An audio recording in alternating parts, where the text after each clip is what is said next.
उत्तर प्रदेश ने आधा दर्जन करीब प्राइम मिनिस्टर दिए, तो चीफ मिनिस्टर उत्तर प्रदेश अगर खुद भी नहीं ख्वाब देखता है तो उसके साथ जो लोग होते हैं वो कहते हैं अरे अब क्यों वक्त बर्बाद कर रहे हो, आपका प्राइम मिनिस्टर बनने का वक्त आ गया है। तो वो कोई गलत नहीं करते। तो मुलायम सिंह को ये हुआ, और ये हैरत की बात है कि मुलायम सिंह शिकोहाबाद के रहने वाले, अच्छा, मैं भी शिकोहाबाद का रहने वाला हूँ। और हमारा कॉलेज होता था हमारे परिवार का, अहीर कॉलेज शिकोहाबाद। अंग्रेज के ज़माने में आप कास्ट से नाम लिख सकते थे, वहीं पढ़ते थे, और बहुत बहुत मामूली फैमिली से थे, मतलब उनको फीस नहीं होती थी देनी, तो फीस माफ़ी वाली लिस्ट में थे। उनको पता नहीं क्या हुआ, हमारे परिवार से कुछ अदावत उनके मन में आ गई, और वो अदावत में उन्होंने कहा कि अच्छा, बात वो उतनी लंबी क्या कर रही, उनके जहन में अदावत आ गई, और वो हमारे यहाँ से खास लड़े। जसवंत नगर लड़ रहे थे, निधौली लड़ रहे थे, ये तीसरी जगह थी। आपने कम चीफ मिनिस्टर्स देखे होंगे, कम लोग देखे होंगे जो 3-3 इलेक्शन लड़े। शिकोहाबाद में शायद परिवार से ना इत्तेफाकी हो गई, उसकी वजह से लड़ने आए, और मेरी भी हिम्मत नहीं थी। जो हालात थे उस वक्त, जो सियासी मंजर था, जो फजाएं थी आसमान में, वो बड़ी बड़ी अजीब थी। लेकिन मैं भी मिजाज लेके आया था, मैं इलाहाबाद यूनिवर्सिटी का प्रोडक्ट हूँ लास्ट, कि मुसलसल दुश्मने जाने की निगहबानी में रहना है। क्या बात है, मुसलसल दुश्मने जाना की निगहबानी में रहना है, जहाँ घड़ियाल रहते हैं उसी पानी में रहना। आहा आहा, क्या बात है, क्या बात है सर। मैं आप आगे आप अपनी कहानी बढ़ाएं, लेकिन आपका नाम सुन के अशोक यादव जी, नेताजी मुलायम सिंह यादव जी, अब उत्तर प्रदेश का यादव, एक परसेप्शन बनाया जाता रहा है आज से नहीं दशकों से कि भाई वो तो केवल और केवल समाजवादी पार्टी और नेताजी के पीछे चलने वाला यादव है। जरा ये यादव वाला एक बार हमें बताइए कि क्या एक्चुअली क्या है।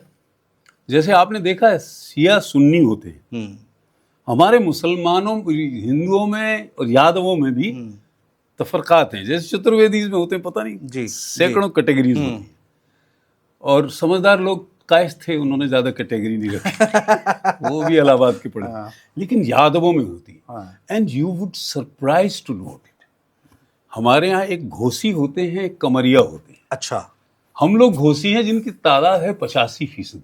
अच्छा, और मुलायम सिंह है कमरिया, उनकी तादाद है 15%। ओ, और हालांकि मेरी वाइफ कमरिया है, हम लोग तो मानते नहीं थे।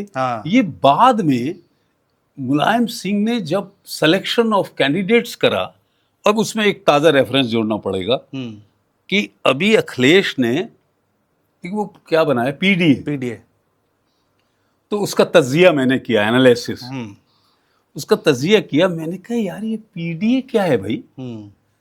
तो उन्होंने, किसी ने बताया मुझे, पिछड़ा, दलित और अल्पसंख्यक। और मुझे शक हुआ उसी दिन कि भाई ये कितना पढ़ा लिखा है। तो मुझे शक हो गया उसके बाद। पीडीए का मतलब उन्होंने रखा पिछड़ा, दलित और अल्पसंख्यक। और पिछड़ों में कौन है? 6 उनके घर के एमपी, शायद रामगोपाल को मिला लो तो 7 हो जाएंगे, या 6 होंगे, हो सकता है 6 हो। नहीं, 5 एमपी हैं प्लस रामगोपाल, एक रामगोपाल जी हैं और 5 लोग जीत कर आए हैं। ठीक है भाई साहब, सब कमरिया हो गई।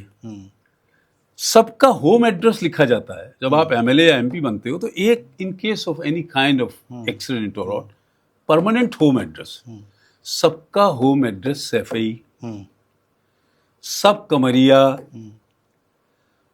तो ये काहे का पीडीए, इसमें कहाँ गए पिछड़े और कहाँ हैं? यानी आपकी फर्स्ट प्रायोरिटी आपकी अपनी फैमिली है। यार ये फैमिली बिजनेस नहीं है पॉलिटिक्स। लालू भी इसमें बर्बाद हुए हैं। और अब हश्र होगा वो क्योंकि अब हम लोग इसे उजागर कर रहे हैं। हमारे यहाँ आसपास घोसियों को, यानी मेरे परिवार का कोई आदमी, अब इसमें एमएलए की संख्या गनी है। जब 6 एमपीज हो गए तो नॉर्मली 5-6 असेंबलीज होती हैं। 40 एमएलए तो आपके घर के हो गए ना, वो जिले आपके हो गए। अब जो एक रीजनल पार्टी जिनके पैक्ट्स होते हैं, वो अपनी कास्ट को कितनी सीटें दे सकती है? 10, 12, 15। औरों को भी तो देंगे आप। बिल्कुल। तो हमारे परिवारों का तो कोई एमएलए बन भी नहीं पाएगा। आने वाली जनरेशन्स जो हैं, अगर हमने इस मुद्दे को अभी नहीं उठाया तो मेरे परिवार का तो आदमी नहीं बन पाएगा। तो सर क्या ये घोसी और कमरिया में क्या बीच में लड़ाई है या कुछ ऐसा मनमुटाव भी है क्या? बिल्कुल मनमुटाव है, शादियां तक नहीं होती मुलायम सिंह की फैमिली में। आई डाउट कि किसी घोसी से उन्होंने शादी करी। अच्छा। और yes, it is on extreme basis.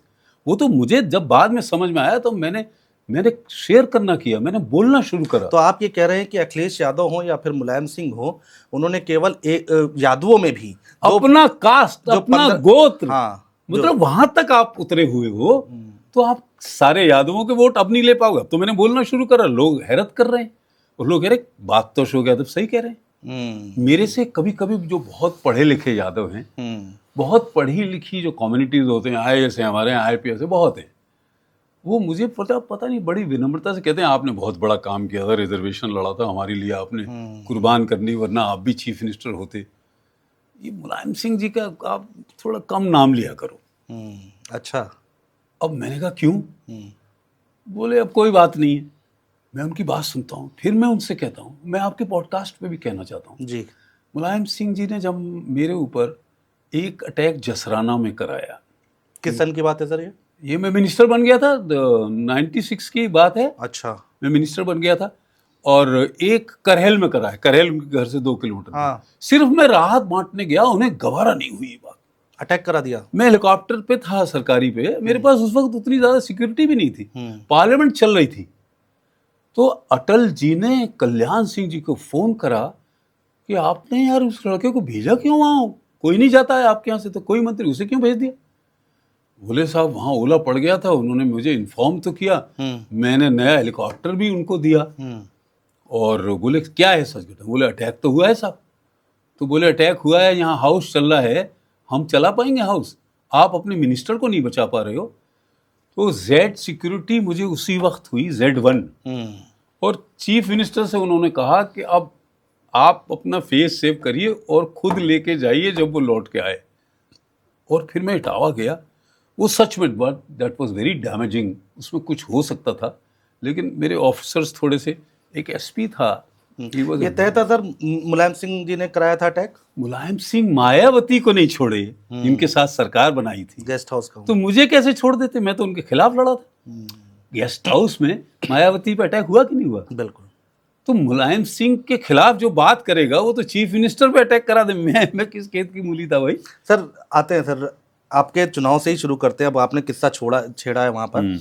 93 में क्या मन हुआ कि आप चले गए नेताजी के खिलाफ लड़ने, और कितने वोटों से जीत हार का अंतर था, और क्या ऐसा लग रहा था आपको कि आप मुलायम सिंह को हरा देंगे शिकोहाबाद से? नहीं, मैं आपको बताऊं, मैंने ख्वाब भी नहीं सोचा था कि, मैंने घर वालों से पहले मना करा।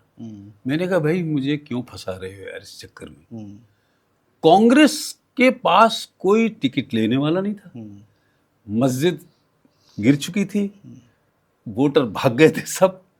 तो मुझे उन्होंने कहा अब किसी से लेके आओ। तो लोगों ने कहा कि भाई टिकट जरूर ले लेना, सिपाही चाहिए होंगे मुलायम सिंह के सामने लड़ने का, नहीं तो मार बात।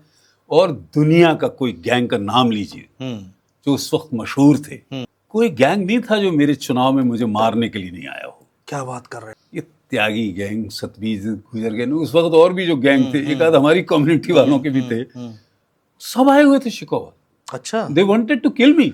ये मैं देख रहा हूँ मेरे पास, देखिए अब वही शुरू किया है, 3 सीटों वाले मुलायम सिंह, ये 1993 का ही ये अखबार। अब ये सुन लीजिए मुलायम सिंह का क्या था। हाँ, मुलायम सिंह को तीसरी सीट साहब लड़ने की क्या जरूरत है? आपने सुना हो कभी कोई एक सही बात आदमी है, 2 सीट से तो लड़ जाते हैं। और उस पर ये देखिए काशीराम उनके साथ आ चुके थे। हाँ, फोटो में दिख रहा है। राज बब्बर साथ आ चुके थे। हाँ जी। BSP से समझौता हो चुका था। हाँ। यानी मेरे यहाँ जो BSP का वोट था, ये अपने कैमरामैन को दिखा मैं दीजिए। यहाँ दिखा ही रहा हूँ इसीलिए। आप ये मुझे बताइए, इन सर्कमस्टेंसेस में, इन हालात में मैं फिर भी लड़ा पीछे। और मैं अगर 4 घंटे प्रचार करता था तो उसमें 3 घंटे लोग ये देखते रहते थे कि कहीं से गोली तो नहीं आ रही। अच्छा। हाँ, वो तो मेरी माँ बहादुर थी, तो ठीक है अब जो होगा देखा जाएगा, लड़ो। मुझे ये उम्मीद नहीं थी कि लड़ाई वहां तक पहुंच जाएगी। लेकिन हमारे यहाँ था कि अहीर कॉलेज परिवार के कंट्रीब्यूशन की वजह से जो समझदार यादव थे, और आपको इंटरेस्टिंग बात बताता हूँ, मुझे याद आ गई जी। जनेश्वर मिश्रा और राव वीरेंद्र सिंह मेरे खिलाफ प्रचार करने आए। राव वीरेंद्र सिंह यादव फ्रॉम रेवाड़ी हरियाणा, उनके यहाँ मेरे चाचा जात ताऊ जी थे मेरे परिवार के, उनकी बेटियां भी आई थी। He was also MLA once. Rao Virendra Singh तब नहीं आए जब मेरे ताऊ जी की डेथ हुई। मुलायम सिंह ने क्या उनको लालच दिया मुझे नहीं मालूम, वो मेरे खिलाफ प्रचार करने आ गए। लेकिन उससे मुझे एडवांटेज हुआ। जनेश्वर मिश्रा ने तो कहा ये गलत बात है, एक लड़का है, ये इतनी फौज लेके वहां नहीं जाना चाहिए। तो उन्होंने जो बोलना शुरू किया, that is very interesting. Chief minister रह चुके थे भाई, दामाद आए और चीफ मिनिस्टर रहा हो तो क्या स्वागत हुआ होगा। सही बात है। 4-5-6 लाख उनको भेंट दी गई, तो बहुत मजमा हो गया। 30-40 हजार लोग हुए। मुलायम सिंह वहां घुस नहीं पा रहे थे। वो हम लोगों का खास, हमारा गोत्र था, सौंदेले कहलाते हैं, वो उनका बहुत 30-40-50 हजार वोट था। जिस परिवार से हम लोग, उन्हीं ने कॉलेज बनाया, तो वहां नहीं घुस पा रहे थे। मुलायम सिंह एंटर नहीं कर पा रहे थे। तो सब लोग कह रहे थे अगर यहाँ नहीं एंटर करोगे तो आप चुनाव लूज कर जाओगे। और इंटरेस्टिंग बात याद आ गई, तो उन्होंने कहा कि भाई मैं मुलायम सिंह मैं ये कहने आया हूँ कि ये तो लड़का है, फिर लड़ा लेंगे। तो एक रिटायर्ड सीओ साहब थे, मुझे नाम याद नहीं आ रहा उनका, वो रिटायर होके आए थे 2 साल पहले, उरावर के, हमारा पेरेंटल गांव उरावर। उन्होंने कहा साहब आप हमारे दामाद हो, पूरा आपका आदर है, लेकिन जिस परिवार में आपका रिश्ता था, जब वो एमएलए साहब मरे तो आप देखने नहीं आए। आप उसके बाद पहली बार आए, भेंट नजर दी जाएगी आपको, लेकिन आपका पर्पस क्या है? आप हमारे बोले क्या जीत जाएगा शो क्या था? बोले बिल्कुल जमानत जब्त हो जाए, उसकी हिम्मत है, हमारा खून है, वोट हम उसको देंगे। और आपके पास ये बिना नंबर की गाड़ियां, ये 70-80 हैं, ये किसने दी हैं? फिर उन्होंने कहा मुझे मुलायम सिंह ने दी। क्या बात है। तो साहब उन्होंने मंच पे, फिर सीओ साहब को लोगों ने बुला दिया, आप मंच पे चलो। उन्होंने कहा हमारा लड़का, हमारा खून, जिन्होंने कॉलेज बनाया, वो बच्चा लड़ रहा है, उसमें अगर हमने उसको निराश कर दिया तो इतिहास हमें माफ नहीं करेगा। उसको 500 वोट मिले, आपको 1 वोट नहीं देंगे आपके आने पे। बैरिंग लौट के आए, जनेश्वर मिश्रा ने होशियारी करी, बोले नहीं ये गलत बात है। वो भी इलाहाबाद यूनिवर्सिटी के प्रोडक्ट थे जी। तो उन्हें लगा ऐसे नहीं यार, लड़का है, पहली बार चुनाव लड़ रहा है, वो वहीं से लौट गए। और इसमें कागज है जी, वो जो परमिशन मेरी रैली की, अभी बता देता हाँ, हूं आपको, रैली ध्यान की करें। परमिशन का ये कागज है। ये कागज देखिए साहब, इतने बड़े नेता हैं ये। इन्होंने क्या किया, हाँ ये ग्राउंड मेरा, जब हमने अटल जी की रैली करी, जी, ये कैंसिल करा दिया। हाँ, कैंसिल, हमारा मैनेजर था वो बिक गया। अच्छा, हाँ, और इन्होंने उसी कॉलेज में जहां हमारी परमिशन थी, हाँ, उसमें ये अपनी मीटिंग लगा दी। ओ, आप सोचो, मुझे रामलीला मैदान ले जाना पड़ा। इसी बीच में एक अभी, नहीं ये इस मीटिंग में अटल जी आए थे? अरे अटल जी ने तो ज्वाइन करा था, नॉर्दर्न इंडिया की सबसे बड़ी रैली हुई। अच्छा, वो उन्होंने कह रहे थे 25,000, इसमें 3-4 पता नहीं, सबसे बड़ी थी। लोग तो 3-4 लाख बताते हैं, मैं कहता हूँ कुछ कम भी हो, but it was a biggest rally that time. कोई ऐसा नेता समाजवादी पार्टी में जो आपको पसंद आया हो आज तक? देखो, अगर वो बात करोगे तो फिर लौट फिर के वो तो मुलायम सिंह जी हैं, क्योंकि उन्होंने बहुत लोगों के काम करे, बहुत लोगों के, वो he was down to earth man. वो रिस्पेक्ट उनको जाती है, जानी चाहिए। दूसरा मुलायम सिंह? नहीं, दूसरा मुलायम सिंह अब नहीं पैदा कर पाओगे, ये बात अपनी जगह सच है।